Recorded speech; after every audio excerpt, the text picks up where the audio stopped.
Hello everyone, ఎలా ఉన్నారు? మేమైతే చాలా బాగున్నామండి. అందరూ బాగుండాలని ఆశిస్తున్నాను. ఈరోజు మనం మన కిచెన్లో పప్పు పూర్ణం బూరెలు చేసుకుందామండి. దీనికి మనం మినపప్పు ఎక్కువ తీసుకోవాలి, బియ్యం తక్కువ తీసుకోవాలన్నమాట. నేను 1.5 మినపప్పుకి 300 గ్రాముల మినపప్పుకి 500 గ్రాముల బియ్యం తీసుకున్నాను. బియ్యం చాలా తక్కువ తీసుకోవాలి, మినపప్పు ఎక్కువ ఉండాలి. ఇవి మెత్తగా మెదుపుకున్న తర్వాత ఒక 6 గంటల పాటు ఫర్మెంటేషన్కి పెట్టానండి. ఇది దోశపిండికి వేసుకున్నట్టే వేసుకోవాలి, కాకపోతే గట్టిగా వేసుకోవాలి, ఎక్కువ నీళ్లు వేయకూడదు. పిండి అయితే లూజ్గా ఉండకూడదు అనమాట. ఈ పిండి బాగా మెత్తగా గట్టిగా రుబ్బుకున్న తర్వాత ఉప్పు కూడా వేసి రుబ్బుకున్న తర్వాత ఒక 5-6 గంటల ఫర్మెంటేషన్ పెట్టేయాలి.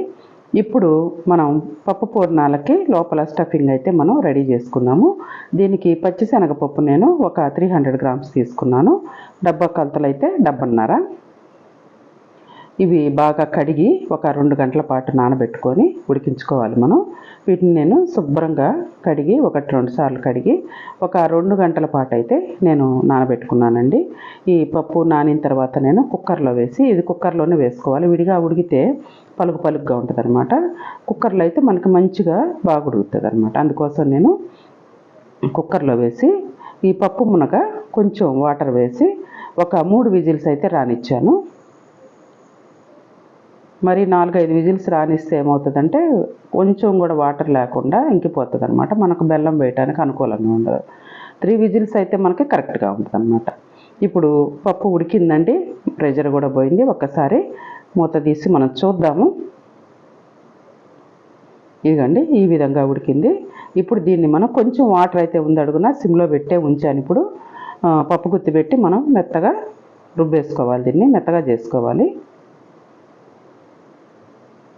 ఇప్పుడు కొంచెం వాటర్ ఉంది అడుగున, వాటర్ ఉండాలండి, మరి ఇంకిపోయినట్టు ఉండకూడదు. కొంచెం వాటర్ ఉంటేనే మనకు బెల్లం కూడా త్వరగా కరుగుతుంది అనమాట.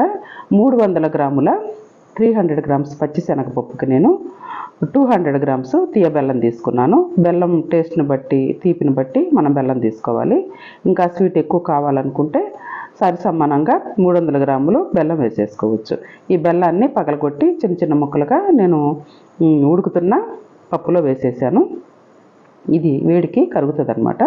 కరిగి నీరంతా ఇంకిపోవాలి, 2 ఉడికి నీరంతా ఇంకిపోవాలి. మధ్య మధ్యలో కలుపుకుంటూ అడుగంటకుండా ఉడికించుకోవాలి. కొంచెం వాటర్ అయితే ఉంది. ఈ పప్పుని ఇంకొక 2 నిమిషాలు స్టవ్ మీద ఉంచి దించేసి మనం ఒక 2-3 గంటల పాటు పక్కన పెట్టేసుకుందాం. ఎందుకంటే ఆ వాటర్ అంతా కూడా ఆరిపోయి మనకి కొంచెం గట్టిగా వస్తుంది అనమాట. అంటే మనం ముద్ద చేసుకోవడానికి అనుకూలంగా వస్తుంది అనమాట. మనం మధ్యాహ్నానికి చేసుకుంటున్నాము కాబట్టి ఇది నేను పొద్దునే రెడీ చేసి 10 గంటలకల్లా రెడీ చేసి పక్కన పెట్టేసుకున్నాను. ఇది నేను చేసుకునే 2-2:30 టైంకి చక్కగా గట్టిగా వచ్చిందనమాట. కొంచెం ఆరాలి పిండి.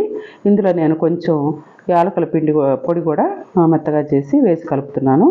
ఇష్టమైన వాళ్ళు కొబ్బరి కూడా వేసుకోవచ్చండి. పచ్చి కొబ్బరి స్టఫింగ్ లాగా ముద్దలో పెట్టుకోవచ్చు, లేదా ఇందులో వేసి కలుపుకోవచ్చు అనమాట, బాగుంటుంది. నేనైతే కొబ్బరి అట్లా ఏమీ వేయట్లేదు.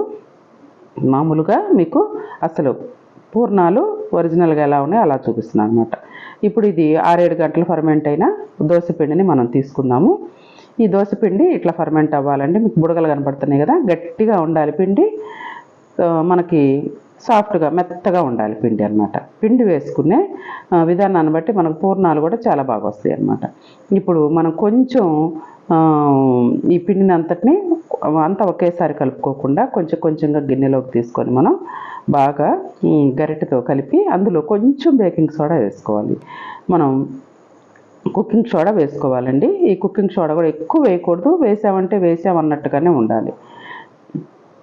ఇప్పుడు వేసి కలిపి పెట్టుకొని ఒక 10 నిమిషాలు పక్కన పెట్టేసుకుందాము. ఇప్పుడు మనం 3 గంటలు అయిందండి, పక్కన పెట్టేసి ఈ చల్లగాలికి మనకి చక్కగా పిండి దగ్గర పడింది అనమాట. కొంచెం లూజ్గా ఉన్నా ఇబ్బంది ఏం లేదు, ఫ్రిడ్జ్లో పెట్టుకోవచ్చు, లేదా బయట గాలికి పెట్టుకున్నా కానీ మనకి ముద్ద వస్తుంది అనమాట. ముద్ద వస్తే చాలండి, గట్టిగా రాయిలాగా ముద్ద రావాల్సిన అవసరం లేదు. మనకి చేతికి ముద్ద చేయడానికి వస్తే పూర్ణం చేయొచ్చు అనమాట.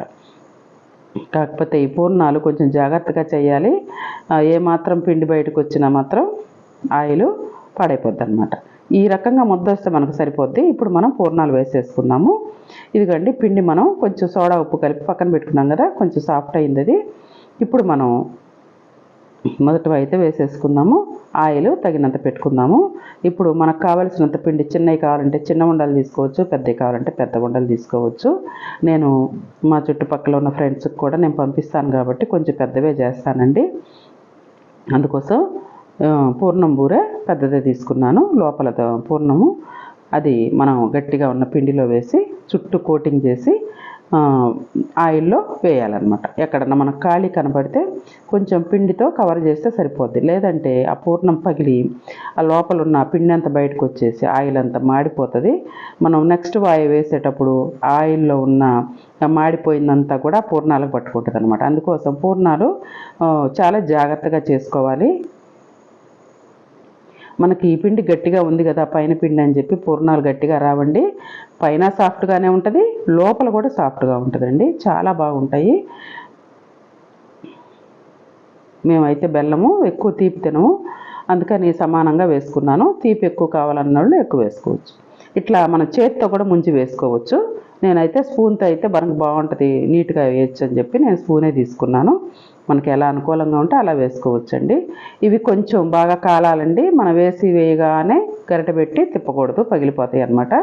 కొంచెం అడుగున వేగిన తర్వాత ఒక చిన్న స్పూన్ తీసుకొని పైన కూడా పిండి ఉడికే విధంగా ఆయిల్ని వేసుకుంటే మనకు ఆయిల్ పైన భాగం అంతా కూడా మెత్తగా లేకుండా గట్టిగా అవుతుంది అనమాట. అప్పుడు మనం తిరగేసుకోవాలి. వీటిని చాలా జాగ్రత్తగా తిరగేసుకోవాలి.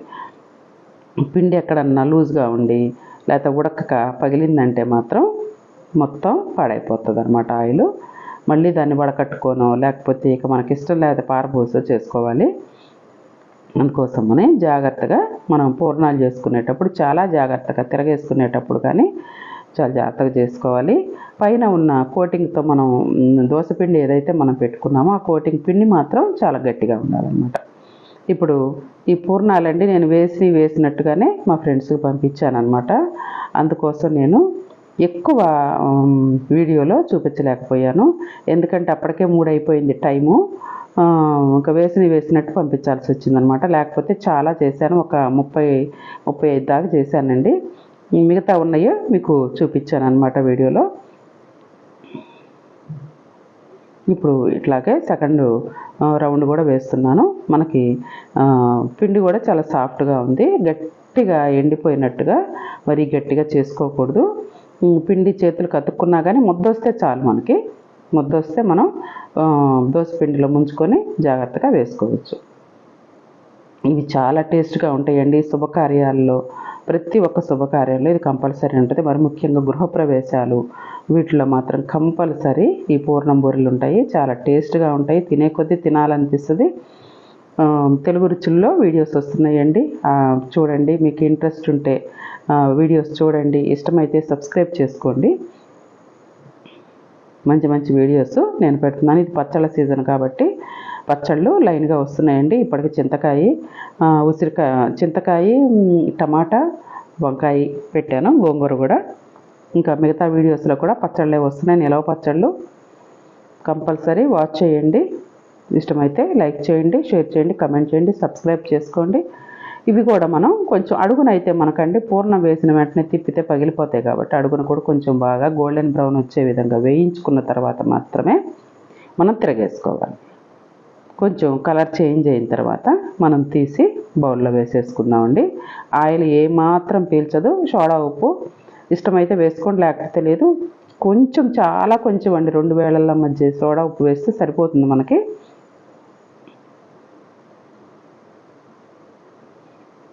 ఇలా అన్నీ కూడా మనకి ఎన్ని కావాలంటే అన్నీ వేసేసుకోవటమేనండి. మనకి ఏం లేదండి, ఇందులో టిప్ ఏం లేదండి. చాలామంది వాటర్ ఎక్కువ వేసేసుకొని పైన ఉన్న పిండిని లూజ్ చేసేసుకుంటారు. ఆ పిండి లూజ్ అవ్వటం వల్ల లోపల మనం ఆయిల్లో వేయగానే ఆ వేడికి లోపల పూర్ణం పగిలి బయటకు వచ్చేసి అసలు పూర్ణాలు రావు కూడా, ఒకరికి అసలు పిండే ఉండదు లోపల, అట్లా పగిలిపోయి వస్తాయి అన్నమాట. అట్లా కాకుండా మనం పైన పెట్టే పిండే గట్టిగా ఉంచుకోవాలి. రుబ్బుకునేటప్పుడే ఎక్కువ వాటర్ వేయకుండా గట్టిగా రుబ్బుకుంటే పూర్ణాలు బాగా వస్తాయి అన్నమాట. ఇట్లా నేను పిండి మొత్తం కూడా ఒక 35-40 వరకు నేను వేసాను ఆ రోజు. కాకపోతే చివరగా మిగిలినవి మాత్రమే మీకు వీడియోలో చివరగా చూపించాను.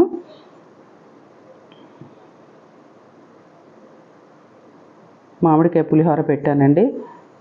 చూడండి, వీడియోస్ మంచిగా వస్తున్నాయి. పచ్చళ్ళు, రోటి పచ్చళ్ళు, నిలవ పచ్చళ్ళు కూడా వస్తున్నాయి.